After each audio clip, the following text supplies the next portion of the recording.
Ang kwentong ito ay hango sa totoong buhay. Mula ito sa isa nating kabayan na itago na lamang natin sa pangalang Isandro. Taong 1954, Davao del Norte. Sa pinakaloob ng kabundukan, isang lugar na hindi minapa ng mga tao ng mga panong ito, nagsisimula ang alamat ng isang lalaki na ang pangalan ay binubulong lamang sa pangkasalukuyan. Si Isandro, o mas kilala sa pangalang Antingero ng Kaliwa. Ang buntod, isang lupang sinasaklaw ng hamog na tila may sariling isip, kung saan ang araw ay laging tila nahuhuli sa pagsikat at ang gabi masyadong maagang dumarating. Dito ang hangin ay malamig at lupa ay uhaw na parang uhaw sa dugo. Ang mga matatanda sa mga karatig baryo may iisang paniniwala na hindi ka basta-basta makakapunta sa kabundukan ng buntod, bagkus tatanggapin ka lamang nito. At si Isidro ay isa sa mga tinanggap o marahil isinumpa. Bago pa siya naging Antingero ng Kaliwa, isa lamang siyang anak ng mga ngahoy at albularya. Lumaki siya sa baryong San Amang, isang pamayanang madalas lapitan ng mga nilalang sa dilim dahil sa kawalan ng proteksyon at pananampalataya. Ang ama niyang si Teban ay tahimik na lalaki, may pilat sa dibdib na hindi kailanman ipinaliwanag. Ang kanyang ina na si Aling Rosenda, kilalang manggagamot na marunong mag-orasyon. Halamang gamot at mga dasal na hindi itinuturo ng simbahan o sa madaling salita, mga lihim na karunungan. Mula pagkabata, kakaiba na si Isandro. Hindi siya natatakot sa dilim. Bagkus ay tila kinakausap siya nito. Kapag may nawawalang hayop o bata sa baryo, madalas siyang matagpuan malapit sa lugar, nakatingin sa kawalan na parabang may sinusundan ng tingin na hindi nakikita ng iba. Ngunit ang tunay na simula ng kanyang kapalaran, dumating isang gabi ng pulang buwan. Ang gabing pinatay ang kanyang pamilya. Ayon sa iilang nakaligtas, bumaba ang mga aswang mula sa kabundukan, mga nilalang na matagal nang nagugutom sa dugo ng San Amang. Hindi umubra ang bawang, asin o kahit anumang pangontra. Sa iisang gabi, naglaho ang kalahati ng baryo. Nang sumikat si Mang Isandro na lamang ang natagpuan, yakap ang bangkay ng kanyang ina at ang kaliwang kamay ay sugatan, tila kinagat ng hindi mawaring nilalang. Hindi siya umiyak, hindi siya nagsalita. Mula noon, hindi niya na ginamit ang kaliwang kamay gaya ng dati. Dinala siya ng mga nakaligtas sa isang ermitanyo, kilala bilang Apo Dungo. Isang matandang naninirahan sa gilid ng kabundukan. Ang sabi ng iilan, si Apo Dungo ay hindi naganap na tao. Siya raw ay dating Antingero din. Ngunit nabigo sa uling ritual at naiwan sa pagitan ng buhay at kamatayan. Pero hanggang sa sabi-sabi lamang yon ng mga matatanda, siya lamang ang may lakas ng loob na hawakan ang kaliwang kamay ni Isandro at basahin ang sumpang gumagapang dito. Pinili ka ng dilim, ngunit maaari mong ipihit ito laban sa kanya. Sa loob ng 7 taon, hindi lumabas si Isandro sa kabundukan. Doon siya sinanay, hindi lamang sa pakikipaglaban, kundi sa pakikipagkasundo sa hiwaga. Tinuruan siyang mag-ukit ng anting-anting mula sa buto ng baboy ramo, magtahi ng orasyon sa balat, magpahid ng abon ng mga sinunog na aklat ng kulam sa sariling sugat. Ngunit ang pinakamalagang ritual, ang pagbabasbas ng kaliwa. Isang gabi ng bagong buwan, inihatid siya ni Apo Dungo sa pusod ng bundok. Isang hukay na sinasabing pintuan ng ilalim ng lupa. Dinala siya sa lugar para humingi ng basbas sa kaliwa. At doon, pinasok ang kaliwang kamay ni Isandro sa isang sisidlang puno ng dugo ng aswang. luha ng balo at langis na piniga mula sa punong balete. Habang binibigkas ang mga orasyon, naramdaman ni Isandro ang kirot na hindi kayang ibigay ng anumang sugat, na tila ba may kumakain sa loob ng kanyang laman. Pero hindi niya ito binitawan. Pag-ahon ng kamay, may ukit na lumitaw sa kanyang balat. Mga simbolong hindi Latin, hindi rin baybayin. Ito ang selyo ng kaliwa, tanda ng isang antingerong hindi nagsusuot ng anting-anting, kundi nagiging anting-anting mismo. Dito isinilang ang antingero ng kaliwa. Matapos ng ritual ng pagbabasbas, pinapili siya ng matanda sa landas na tatahakin kung magiging isa ba itong kampo ng dilim o magliligtas sa mga tao laban mismo sa dilim. Ano man ang aking piliin, wala kong ibang hinangad, kundi patayin ang aswang na pumatay sa aking mga magulang. Tumango lamang ang matanda sa sinabi niya, pero nag-iwan ito ng babala na mag-ingat sa kanyang daladalang karunungan dahil kapag lumagpas ito sa limitasyon, baka humingi na ito ng kapalit sa bandang huli. Tumango naman si Isandro.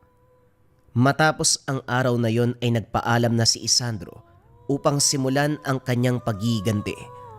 Naintindihan naman ito ng matanda.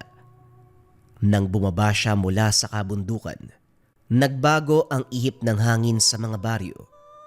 Ang mga aswang ay natutong umiwas. Ang mga mangkukulam ay nagsimulang magsara ng mga aklat.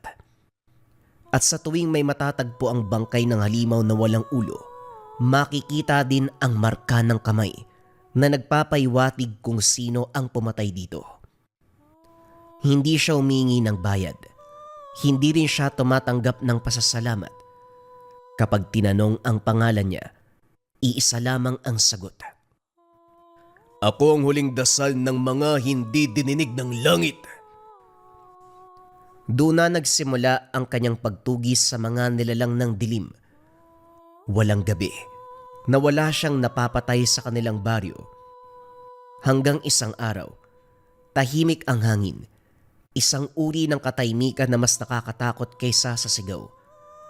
Ang mga kuliglig, tumigil sa huni, at ang mga aso sa paanan ng kabundukan ay sabay-sabay na umungol. Sa tuktok ng bundok, nakatayo si Isandro na merong balabal na kulay abo. Ang kaliwang braso ay balot ng tela na may nakaburda ng mga orasyon. Sa ilalim ng tela, kumikirot ang selyo ng kaliwa, palatandaang may gumagalaw sa dilim. Nararamdaman ko, merong aswang. Hindi siya nagmadali. Kinuha niya ang itak na may kupas sa talim. Hinagod ang bakal sa bato at pumikit. Sa bawat paghinga, binibigkas niya ang mga salita na itinanim ni Apo dungo sa kanyang isipan, mga dasal sa paghingi ng lakas. Pagdilat niya, ang hamog ay umurong. Binubuksan ang daan paibaba. Ang baryo malinaw, ang kanyang patutunguan. Ang baryong ito ay nasa kabilang parte ng bundok. Isang pamayanang napapalibutan ng palayan at ilog.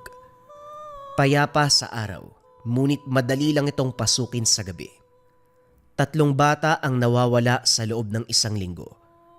Ang mga bakas ay laging patungo sa ilog, pero walang bangkay.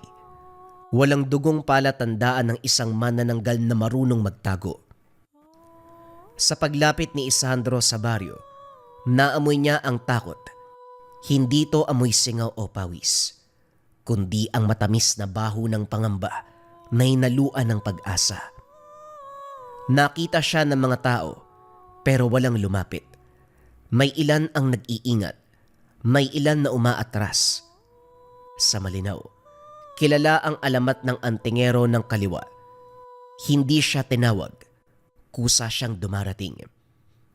Isang matandang babae ang lumabas mula sa kubo. Hawak ang rosaryong putol ang kalahati. Tama po ba ang hinala namin? Hindi sumagot si Isandro. Lumuhod siya at idinikit ang kaliwang palad sa lupa. Uminit ang balat niya. Gumapang ang kirot hanggang sa balikat. Sa kanyang isipan, naririnig ang sigawan ng mga tao. Napalingon siya sa bandang ilog. Nasa tubig, pero hindi sa ilalim. Nasa pagitan. Nang sumapit ang hating gabi, naglatag siya ng bitag na orasyon at dugo. Pinahid niya ang hiwa sa kanyang kaliwang palad sa mga bato sa pangpang. Ginuhit ang mga simbolong nagliliwanag sa dilim. Ang ilog ay kumulo, tila nagalit sa ginawang panggugulo. Mula sa kawalan lumitaw ang nilalang. Humiwalay ang anyo, isang babaeng kalahati ang katawan. Ang pakpak ay tila basag na salamin. Ang muka ay maganda pa rin, ngunit ang mga mata ay walang puti. Purong itim, humahagik-gik at tunog bata. Antingero, nasa amoy mo pa rin ang naiwang ina. Sumiklab ang galit ni Isandro, pero pinigilan niya. Alam niyang ang emosyon ay pagkain ng mga halimaw. Salip, inangat niya ang itak at binigkas ang huling bahagi ng dasal. Ang dasal na hindi kailanman inuulit kung hindi kinakailangan. Sumugod ang manananggal. Mabilis at halos hindi na makita. Ngunit mas mabilis ang kaliwang kamay ni Isandro. Hinawakan niya ang leeg ng nilalang. Ang selyo ng kaliwa ay nagliyab. Umaalingaw-ngaw ang sigaw na nagpayanig sa ilog. Sa isang iglap bumagsak ang ulo sa lupa at ang katawan ay naglaho na parang usok. Tumahimik muli ang gabi. Matapos nun, hinanap ni Isandro ang mga bata. Nakita niya ito sa labas ng kubo na sa tingin niya ay bahay ng manananggal na pinatay niya. Sumapit na ang umaga. Natagpuan ng mga tagamalinaw ang 3 bata sa pangpang. Mahina ngunit buhay. Sa tabi ng ilog, umalis si Isandro bago pa siya pasalamatan ng mga taga-baryo. Sa pagbalik niya sa kabundukan, habang naglalakad naramdaman ang mas mabigat na kirot ng babala. May mas matandang kasamaan na gumigising. Isang aswang na hindi basta nilalang, kundi pinuno. Alam niyang darating ang araw na ang kaliwang kamay manghihingi ng kapalit. Ngunit sa gabing yun, habang umaakyat siya pauwi, isa lamang ang malinaw sa kanyang isipan. Hindi pa tapos ang laban. 3 gabi matapos ang insidente sa Malinaw, nagsimulang mabulok ang kaliwang kamay ni Isandro. Hindi sa laman, kundi sa pakiramdam. Tuwing ipipikit niya ang mga mata, may nararamdaman siyang gumagapang sa loob ng kanyang mga ugat. Parang mga daliring naghahalukay ng kung anumang natitira sa kanya. Ang selyo ng kaliwa ay hindi na basta umiinit. Tumitibok ito. Kasabay ng tibok ng puso niya na parang may sariling buhay. Sa 4 gabi, nanaginip si Isandro. Ayon kay Isandro, nakatayo siya sa gitna ng sanamang. Hindi ang abo at wasak na baryong naaalala niya, kundi ang sanamang bago ang pagpatay sa mga magulang. May mga bata sa daan. May babaeng naghahabi. May lalaking tumatawa sa ilalim ng balete. At sa ilalim ng punong yun, may nakatingin sa kanya. Isandro, kay tagal mong umiwas. Nang magsalita ito, tumulo ang dugo mula sa mga mata ni Isandro. Hindi siya nasaktan.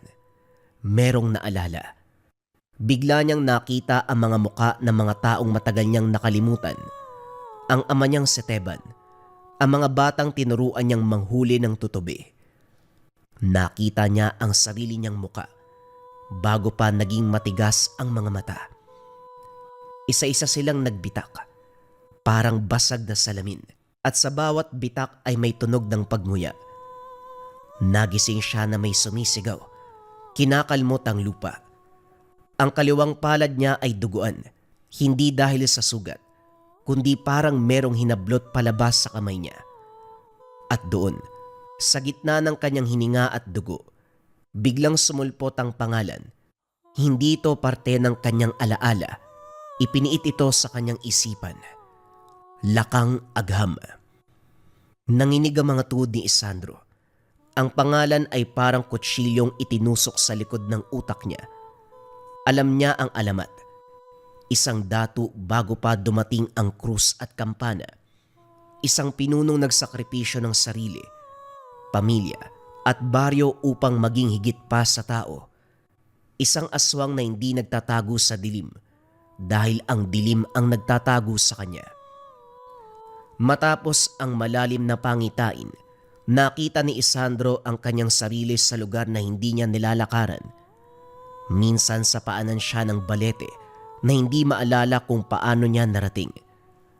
Paminsan, duguan ang kaliwang kamay niya kahit walang laban.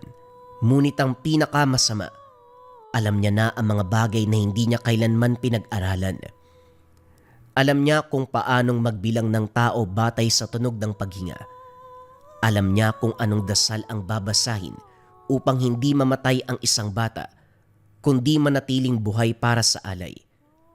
Alam niya kung aling bahagi ng puso ang pinakamadaling maabot nang hindi kaagad pumapatay. Ang kaalamang ito ay hindi galing sa kanya, kundi kay Lakang Agham. Isang araw nagpagala-gala si Isandro sa mga baryo. Balot ang katawan ng balabal at balot din ang kanyang kamay ng tela na may simbolo. Sumapit ang isang gabi kung saan malalaman ni Isandro ang dahilan kung bakit ganon ang nangyari sa kanyang kaliwang kamay. Isang gabi, bumalik ang panaginip. Nasa loob siya ng isang kuweba na ang mga pader ay gawa sa buto ng tao. Ang sahig ay basa ng dugo at ang kisame ay puno ng mga pangalan na inukit gamit ang kuko. Sa gitna ng kuweba, may isang lalaki na nakatali sa poste na itinarak sa gitna. Hubad, duguan, at buhay pa. Ngumiti ang lalaki sa kanya at nagsalita. Anak! Napatra si Isandro. Ang tinig kahit pilit niyang itanggi ay pamilyar. Ito ang tinig na naririnig niya sa likod ng isipan sa tuwing sasapit ang madaling araw. Ano ka? Bakit ka nasa akin? Sabihin mo, bakit ka nasa akin? Lumakad palabas sa anino si Lakang Agham. Hindi buo. Para siyang refleksyon sa basag na salamin. Sa bawat takbang niya, sumasakit ang kaliwang braso ni Isandro. Hindi mo ba nararamdaman? Ang selyo mo ay hindi gawa para sa pagpatay. Ito ay ginawa para sa pagpasa. Ipinakita ni Lakang Agham ang unang alaala. Isang babaeng buntis ang tumatakbo sa kagubatan, si Rosenda, ang ina ni Isandro. Ngunit hindi siya tumatakas sa mga aswang. Hinahabol siya ng mga tao, mga lalaking may itak, may sulo, may takot sa mata. Sa kanyang sinapupunan, may marka ng isang bahagyang liwanag sa kaliwang bahagi ng tiyan. Hindi ka isinilang. Ikaw ay itinago. Ipinakita ang ikalawang alaala, ang ama niyang si Teban. Nakaluhod sa harapan ng isang matandang lalaki na may pilat sa muka. Isang mas batang anyo ni Lakang Agham. Isang kasunduan ang inalok. Proteksyon kapalit ng dugo. Hindi dugo ng hayop, kundi dugo ng magiging anak. Si Teban ay umiiyak habang pumapayag. Sumigaw si Isandro, ngunit hindi niya mabasag ang alaala. Ang kaliwang kamay mo ay hinubog bago ka pa matutong huminga. Ako ang naglagay ng unang marka. Si Apo Dungo ang nagtanim ng pangalawa. Ikaw ang huling bahagi. Biglang nagbago ang kuweba. Nasa ilalim na siya ng kabundukan. Nakita niya ang sarili. Bata pa, nakahiga sa bato. Habang ang mga antingero ay umaawit ng orasyon. Ngunit sa likod nila nakatayo si Lakang Agham. Nakangiti at nanonood. Ako ang dahilan kung bakit ka nakaligtas sa gabing yon. At ako rin ang dahilan kung bakit namatay ang lahat. Dumilim ang paningin ni Isandro. Ang galit ay hindi na sapat na salita. Ang itak sa kanyang kamay ay bumigat. Hindi sa bakal, kundi sa katotohanan. Kaya mo ko nilikha upang may magmana. At hindi lang yon, para meron ding tatapos. Biglang bumaon ang kaliwang kamay ni Isandro sa sariling dibdib. Hindi siya sumigaw. Ang sakit ay hindi niya alintana. Sa dugong tumulo, nakita niya ang anyo ng selyo ay hindi lang isa, kundi dalawa na magkahabi. Isa kay Lakang Agham at ang isa ay sa kanya. Sa huling sandali ng panaginip, narinig niya ang tinig ng ina. Mahina ngunit malinaw. "Anak, huwag mong akuin ang aming kasalanan." Nagising si Isandro na luwaan at duguan. Sa kaliwang braso niya, may bagong marka, hugis ugat, umaabot sa balikat. Sa kauna-unahang pagkakataon na unawaan niya ang tunay na laban. Hindi laban ng tao at aswang, kundi laban sa nilalang na sumira sa kanyang pamilya at pagkatao. Sa dilim ng buntod tahimik, hindi na lamang si Isandro ang naglalakad. May kasabay siyang anino at alam ng mga ito ang pangalan niya. Kasama din dito ang hindi niya pa nalalaman. May mga ina na nagluluwal ng anak. May ina na naglilihim ng sumpa. At may iilan na parehong ginagawa. Sa kanyang paglalakad ay bigla siyang napahinto. Sa unang pagkakataon matapos ang maraming taon, binanggit ni Isandro ang pangalan ng kanyang ina ng malakas. Rosenda. Hindi niya alam kung kanino niya ito sinabi. Sa hangin, sa lupa, o sa aninong sumusunod sa kanya. Ngunit sa sandaling lumabas ang pangalan sa kanyang bibig, dumugo ang kaliwang braso. Hindi ito sugat, ito ay pagbukas. Parang matagal nang nakaipit sa pintuan na biglang bumigay. Ang alaala ay dumarating na parang agos ng tubig sa kanyang isipan. Amoy ng dahon ng sambong na sinusunog. Amoy ng dugo na hinaluan ng langis. Nakita niya ang ina sa alaala. Nakita niya sa kanyang panaginip, hindi bilang bangkay na niyakap, kundi bilang isang babaeng nakaluhod sa loob ng kuweba. Buntis, payat, nanginginig, ngunit ang mga mata ay hindi mata ng biktima.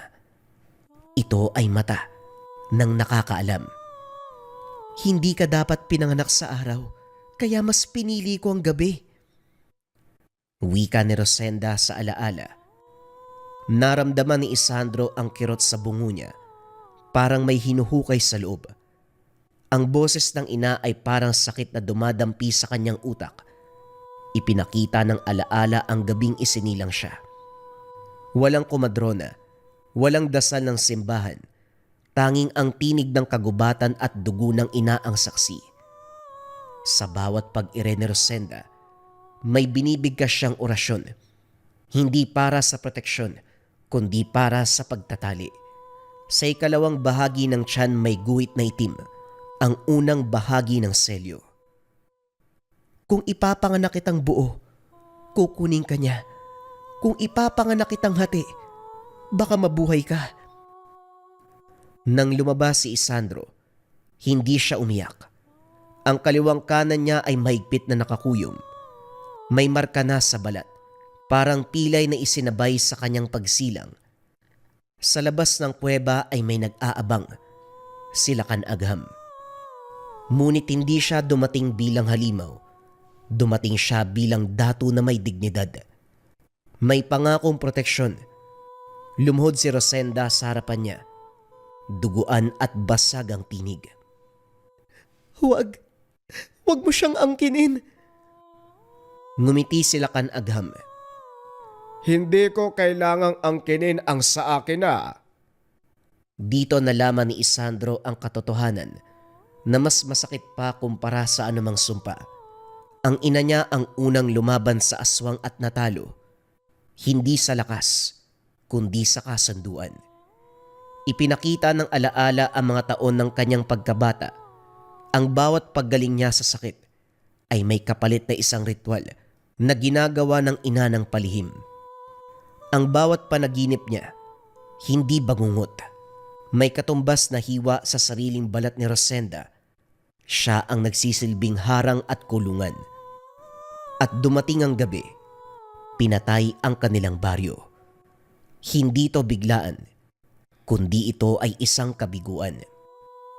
Sa uling ritual, sinubukan ni Rosenda na putulin ang ugnayan, isang dasal na pinagbabawal, isang orasyon na pumapatay sa tagapagmana. Nang maramdaman ni Lakan Agham ang pagtataksil, bumaba ang mga aswang. Mas pipiliin kong mamatay ka kaysa maging katulad kanila. Wika ng ina ngunit huli na. Sa huling sandali, hinawakan ni Rosenda ang kaliwang kamay ni Isandro, hindi para iligtas ang sarili, kundi para ilagak ang natitira niyang kalooban. Kung darating ang araw na malaman mo ang lahat, alalahanin mo to. Hindi ikaw ang sumpa, ikaw ang kasagutan. Nabiyak ang alaala. Bumagsak si Isandro sa tuhod sa tabi ng daanan. Hinihingal, sumisigaw. Ang kaliwang braso niya ay naglalagablab. Ngunit sa unang pagkakataon, may naramdaman siyang hindi niya kilala. Lungkot na hindi niya naramdaman matapos mawala ang mga magulang. Ang anino sa likod niya, naroon ang bakas si Lakan Agham na hindi buo. Hindi mo pa rin sila kayang talikuran. Tumayo si Isandro, luwaan. Nanginginig ngunit tuwid ang tindig. Hindi. Pero ikaw, kayang-kaya kitang suwayin. Sa lupa, may tumubong halaman na hindi pa niya nakikita. Sambong na may pulang ugat. Alam niya ang ibig sabihin nito. May iniwang huling regalo ang ina. Isang paraan hindi para pumatay ng aswang, kundi para wakasan ng pamana. At sa unang pagkakataon, ang antingero ng kaliwa hindi naglakad papunta sa dilim bilang sandata, kundi bilang isang anak na may pagpapasya na daladala sa sarili. Hindi sabay-sabay dumating ang sumpa. Pinili nitong dahan-dahan para maramdaman. Nang tuluyang magising ang mas malalim na anyo ng sumpa, hindi ito humarap ng iisang katawang sasalo. Hindi na ito naghahanap ng bayani. Hindi na rin ng antingero. Salip, hinati nito ang sarili na parang bitak sa salamin. Pumasok sa 7 puwang na matagal nang nag-aantay na mapuno. 7 tao, 7 sisidlan. Walang nakakaalam na sila ang pinili maliban sa sumpa na nakakabit sa kanilang katawan. Hindi pumipili ang sumpa na mga handang tumanggap. Pinipili nito ang may puwang. Hindi sila magkakakilala. Hindi sila sabay-sabay nagising. Ngunit sa sandaling bumitaw ang bantay, may 7 buhay na sabay na nagkaroon ng bitak. Mga bitak na hindi dulot ng sugat, kundi ng kakulangan. Ang sumpa ay hindi pumasok bilang halimaw. Pumasok ito bilang pangako, aliw, at uhaw ng isang tao na hindi mapunan kahit anong paman ang ipagpalit.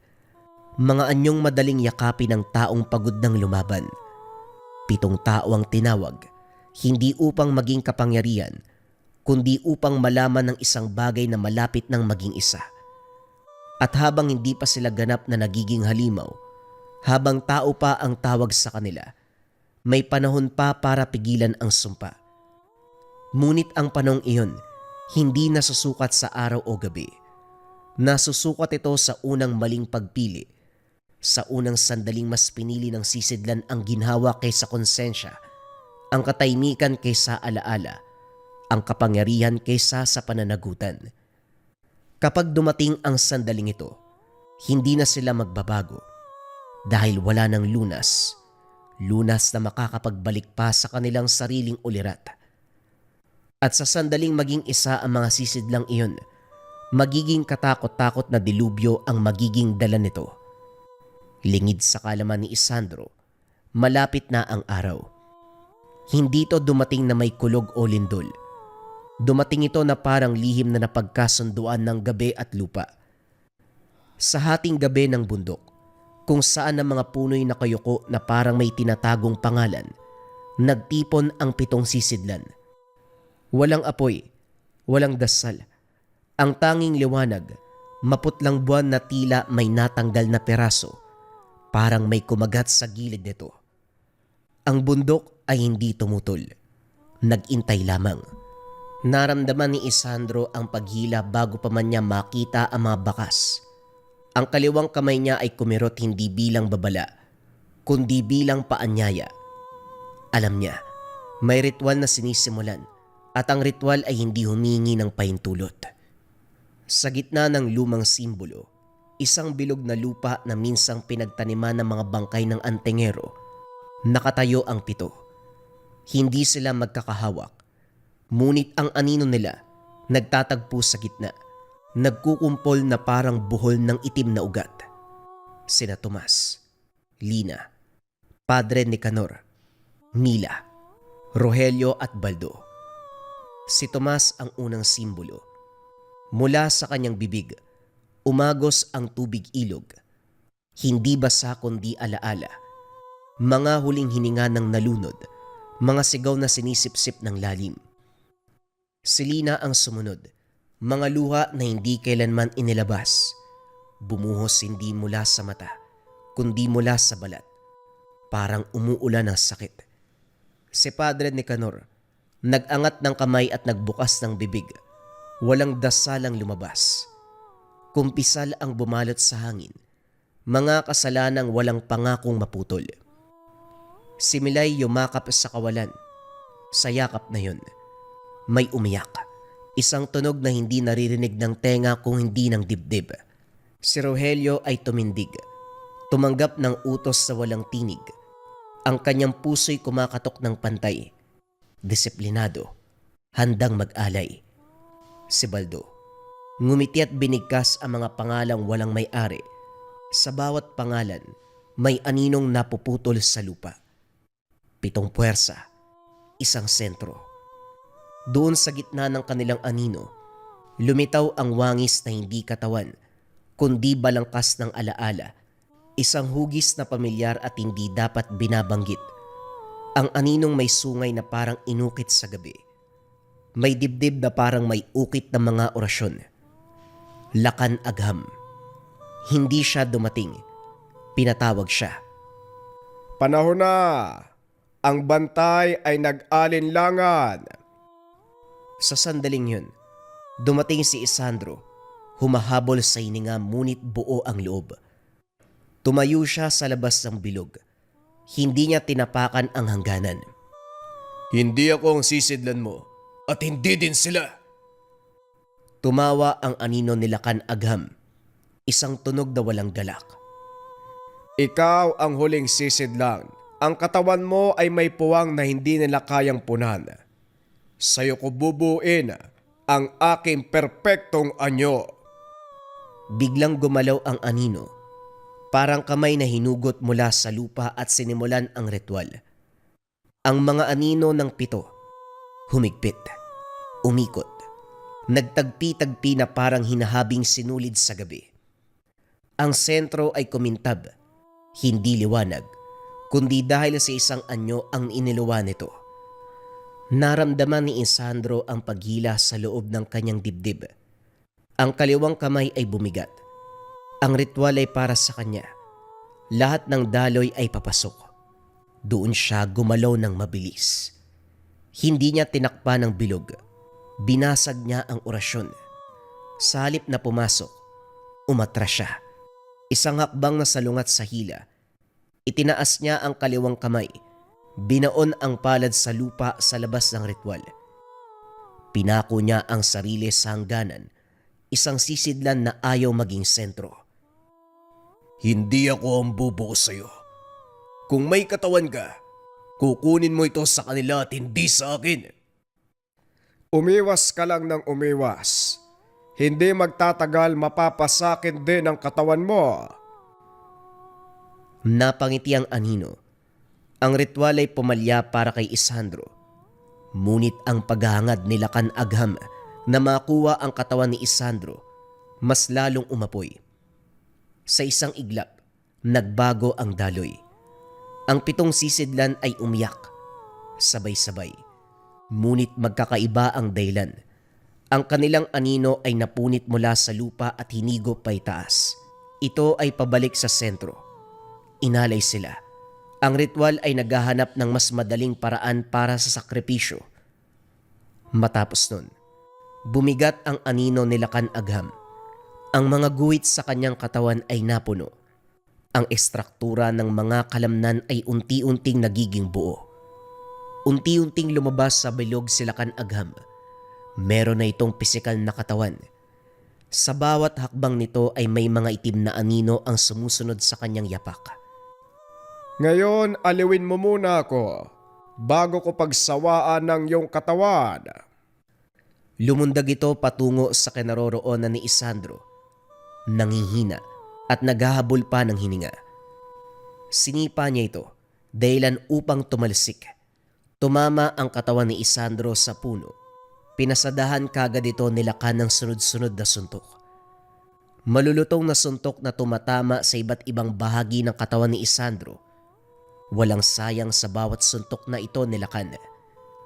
Ang buong akala ko pa naman, makakayanan mo ang aking atake. Hindi ka naman pala uubra. Nanginginig man ang katawan. Pinilit niyang bumangon. Ang kaliwang kamay niya ay mabigat na parang merong humihila pa ibaba. Narinig niya ang tibok ng puso. Mahina pero nawawala ng pag-asa. Hindi pa dito. Ngunit bago pa man ito makatayo ng tuwid, isang mabilis na suntok kagad ang kanyang tinanggap. Nasalag ito ng kanyang mga kamay. Rinig na rinig ang umaalingaw na tunog ng suntok na iyon. Napatras si Isandro. Ang kanyang mga paa ay kumayod sa lupa. Nanginginig ang kanyang bisig. Ang sakit ay umakyat sa kanyang braso papunta sa balikat. Mabilis sa sumunod ang sipa ni Lakan sa tuhod. Napaluhod si Isandro. Isang kamao ang bumagsak sa dibdib. Narinig ang kanyang ungol. Napadapa si Isandro. Nahilo. Animoy nawawalan ito ng malay. Sa gilid ng kanyang kamalayan, merong bumukas na alaala. Ang kamay ng kanyang ama ay magaspang, mainit na nakadampi sa ulo. Ang tinig nito, na paulit-ulit nagpapaalala na tumayo kahit takot. Kumirot ang dibdib ni Isandro, hindi dahil sa suntok, kundi dahil sa galit na matagal niya nang ikinulong. Ang hustisyang hindi dumating, ang pangakong binitawan niya sa lupa habang nakaluhod sa harapan ng kanilang libingan. Hindi para sa akin, kundi para sa kanila. Humigop siya ng hininga, masakit ngunit buo. Itinaas ang kaliwang kamay. Bumigat ito. Naging mas buo ang kalamnan. Ang marka ay mas lalong naging malinaw. Sumugod si Lakan Agham. Kumpiyansa. Isang tuwid na suntok ang paparating. Sa halip na umiwas, sumalubong si Isandro, inikot ang balikat. Sinalo ang kamao sa siko. Sabay suntok sa tadyang. Narinig niya ang hangin na pumutol sa hininga ni Lakan. Sa isang kisap mata, isang tuhod ni Sandro ang tumama sa sikmura. Isang suntok sa panga. Umatras si Lakan ng kalahating hakbang. Hustisya! Ang hustisya ay binibigay para sa mga nananatiling buhay. Nagkakamali ka. Ang hustisya ay para sa mga kinuha mo sa akin. Muling nagbanggaan ang mga kamao. Bawat banggaan, iniinda ni Isandro. Ngunit sa sandaling yun, unang beses na umatras si Lakan Agham hindi sa lakas, kundi dahil sa may napansin nitong kakaiba sa paligid. Si Isandro, duguan at hinihingal. Nakatayo pa rin dala ang alaala ng kanyang mga magulang at ang hustisya na hindi niya hahayaang manatiling tahimik. Lumabas si Apo Dungo mula sa dilim. Baluktot ang likod. May tungkod na daladala. Ang kanyang mga mata ay maputi, ngunit nakakakita ng higit sa laman.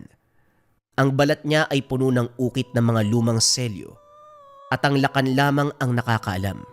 Napalingon silang dalawa sa matanda. Sa unang pagkakataon nag-alinlangan ang lakan na gumalaw. Ikaw tanda, buhay ka pa pala. Nagbabantay lang. Nagbabantay ako sa muli mong pagbabalik. Itinaas ni Apo Dungo ang tungkod at ibinagsak sa lupa. Sa pagtama, bumuka ang mga lumang marka sa kanyang katawan. Gumapang ang mga simbolo mula sa kanyang katawan papunta sa lupa na tila ba matagal niya itong itinago para sa pagkakataong iyon. Biglang bumigat ang katawan ni Lakan Agham na tila ba parang tinigalpo.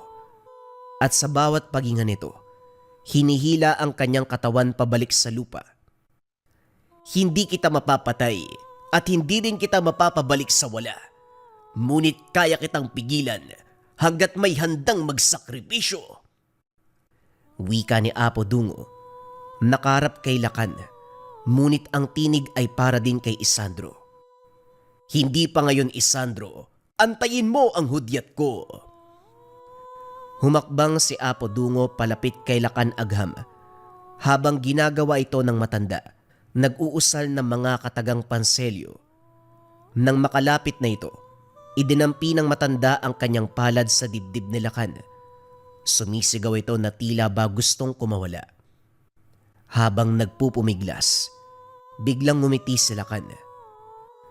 Nakakalimutan mo yata tanda, kaya kong kumawala sa gapos na ito. Matagal na akong nakakulong. Hindi mo na ako mapipigilan sa ganitong paraan. Biglang bumigat ang paligid. Sa isang iglap na wala ang mga simbolo ng selyo na kinakatayuan ni Lakan. Nasunog ito na parang tinanggalan ng kahulugan ang mga selyong ginawa ng matanda. Sa isang iglap, kumawala si Lakan Agham. Isang hakbang lang ang layo, ang kamay ni Lakan tumagos sa hangin, tumama sa dibdib ng matanda. Lumipad si Apo Dungo. Tumama sa puno. Bumagsak sa lupa na parang basag na sisidlan. Apo! Apo! Naglakad si Lakan papunta sa matanda. Bawat suntok at sipa nito ay ininda ng matanda. Hindi ka bantay. Isa ka lamang alaala. Sinubukan ni Apo Dungo na itaas ang tungkod. Pero pinutol ni Lakan sa isang galaw lamang. Suntok na tumama sa panga. Umalingaw-ngaw ang tunog ng butong na bali. Bumagsak muli ang matanda at halos hindi na makagalaw. Nakita ni Isandro ang dugo sa lupa. Hindi lang pula, may halo itong itim. Parang hinugot mula sa ilalim ng sumpa. Kumulo ang dibdib niya. Sumugod. Duguan man at nanghihina, buong lakas pa rin na sumugod. Tinamaan si Lakan sa balikat. Umatras ang halimaw ng kalahating hakbang, sapat para makahinga si Apo Dungo. Isandra, wag mo kong piliin. Isang kamaon ni Lakan ang dumating. Hinawi ni Isandro. Sinalo ito ng kanyang bisig. Sumunod ang sipa. Umilag siya. Dumulas sa putik. Ang labanan ay naging magulo. Desperado man, ang lakas ni Isandro ay nauubos. Ngunit ang katawan niya ay patuloy na gumagalaw. Hinahatak na lamang ito ng galit at pighati. Sa gilid ng paningin, nakita niya si Apo Dungo na nakahandusay. Humihinga pa. Kaso nga lang mababaw. Ang bawat paghinga ay parang maaring huli na. Huwag gayon, Apo. Kailangan ko pa ang tulong mo. Muling sumugod si Lakan Agham. Kumpiyansa. May ngiting alam ang wakas. Isang suntok ang paparating. Diretsyong pangwasak. Sa halip na umiwas, sumalubong si Isandro. Ipinako niya ang mga paa sa lupa. Sinalo ang kamao. Buong bigat na binuhos ang huling lakas. Tumama ang suntok sa dibdib ni Lakan. Umalingaw-ngaw ang malakas sa tunog. Nagulat si Lakan Agham sa nasaksiyan. Hindi niya lubos mapagtanto na magiging kabaliktaran ang kanyang inasahan. Napaatras sa kanyang kinakatayuan. Ang mga espiritu ay umalon palabas sa kanyang katawan. Sa siwang ng sandaling yun, ibinaon ni Isandro ang kaliwang palad sa lupa na tila humuhugot pa ng lakas. Humugot ito ng hangin, buong lakas sa sinuntok ang dibdib ni Lakan sa huling pagkakataon. Tumagos ang kamay nito sa dibdib ng halimaw, nanginig ang katawan ni Lakan. Sa sandaling yun, gumalaw si Apo Dungo at pinilit na bumangon. Ang katawan ay halos wala ng lakas. Pinili niyang hawakan ang nabaling tungkod.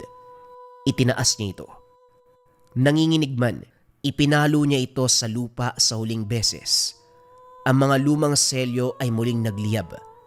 May katiyakan. Bumuka ang lupa at unti-unting yumakap sa katawan ni Lakan.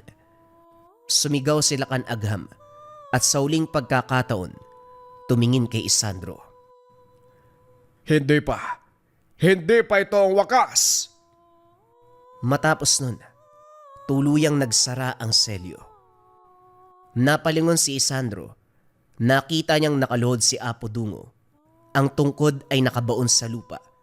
Ang kamay ng matanda ay nanginginig. Sumalo si Isandro. Inakay ang matanda pababa. Tapos na. Tapos na ang tungkulin ko. Sa gabing yun, tuluyang naiselyo si Lakan Agham. Inakay ni Isandro ang matanda pawi. Ilang araw matapos ang laban, unti-unting nakabawi ng lakas ang matanda. Si Isandro naman, kakagising lang sa mahimbing na tulog. Pagmulat ng mga mata, nagulat siya na puno ng benda ang katawan. Mas lalo siyang napahinto nang mapansin ang kaliwang kamay ay bumalik na sa dati.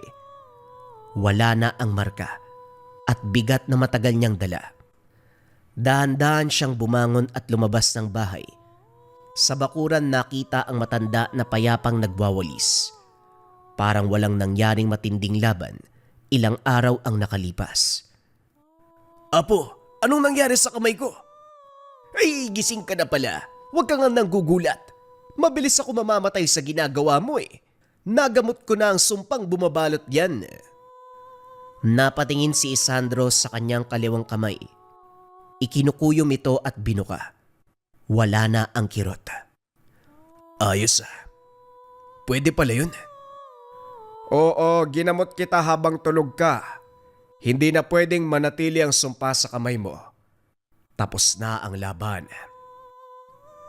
Sa unang pagkakataon magaan ang pakiramdam niya. Hindi na siya dinadagana ng sumpa.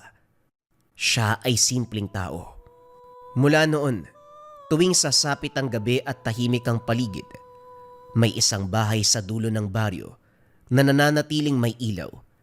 Hindi para magtaboy ng halimaw, kundi para magbantay ng kapayapaan. At sa bawat gabing muling pumupula ang buwan, ang kwento ni Isandro ay muling naaalala, hindi bilang antingero ng kaliwa, kundi bilang taong piniling wakasan ng sumpa kaysa ipasa ito. Isang paalaala na sa mundong puno ng hiwaga at misteryo, malakas man ang puwersa ng kadiliman, patuloy na magwawagi ang kapayapaan. Top 5 items na kailangan mo sa Lika Merchandise ngayong 2026. Simulan natin kaagad sa number 1. Number 1, Gunita Bracelet for Good Health Bracelet. Yung energy and vibration na ina-attract ng ating Gunita Bracelet ay nakakatulong sa pagpapaganda ng kalusugan. Laging tandaan mga kabayan, para saan ang ating mga swerte, kayamanan, kung hindi maganda ang ating kalusugan. Kung ang priority mo ay magandang kalusugan, energy and vibration na ina-attract, dito ka sa ating Gunita Bracelets. Number 2, ang ating Gintong Gabay o Gabay Medallion Ethnic Version. Pareho lamang ng bisa to mga kabayan, sa designs lamang siya nagkaiba. Ito Gintong Gabay, ito naman ethnic yung approach. Ang bisa nito mga kabayan ay pampaswerte at gabay sa career, health, love life, and finance. Kung nangangailangan ka ng swerte at gabay sa apat na aspeto ng buhay ngayon 2026, kung kailangan mo ng guidance sa araw-araw ngayon 2026, dito ka sa top 1 necklace natin, ang Gabay Medallion yon pangkalahatan. Pili ka na lang ng designs, kabayan. Number 3, syempre hindi mawawala ang depensa espiritual, mga kabayan. Meron tayong kalusugan at gabay sa araw-araw, pero kailangan din natin ng depensa espiritual. Kontra sa lahat ng negative energy, kontra kulam, barang, tigalpo, palipad hangin, usog, o kahit anong masamang uri ng sumpa. Ito ang Maracuyo bracelets, mga kabayan. Nandito din yung tinatawag nating revuelta or sumbalik. Kung ano man yung sumpa na ibinigay sa inyo, ibabalik doon sa taong nagbigay. Kaya sobrang trending ng ating Maracuyo. May 4 na kulay kang pagpipilian. Pwede tong lava na may gintong San Benito, pwede tong white na may gintong San Benito, pwede tong brown na ethnic version at black na ethnic version. Pili ka na lang, kabayan ko. Number 4, gintong palay money amulet. Ito bagay na bagay itong coin na to, mga kabayan, para sa mga tao na ayaw naman na nagsusuot ng kung ano-ano. Baliktaran ng simbolo, ang bisa nito ay pampaswerte sa pera, for dreams manifestation, kung may mga kahilingan ka na gustong matupad ngayong 2026, for abundance and for prosperity. Sobrang simple lang nito, iipit mo lang siya sa wallet mo, dalhin mo lang palagi, ilagay mo sa gabay pulang tela pouch, basta dala-dala mo. Let it work for you, kabayan. Gintong palay, money amulet.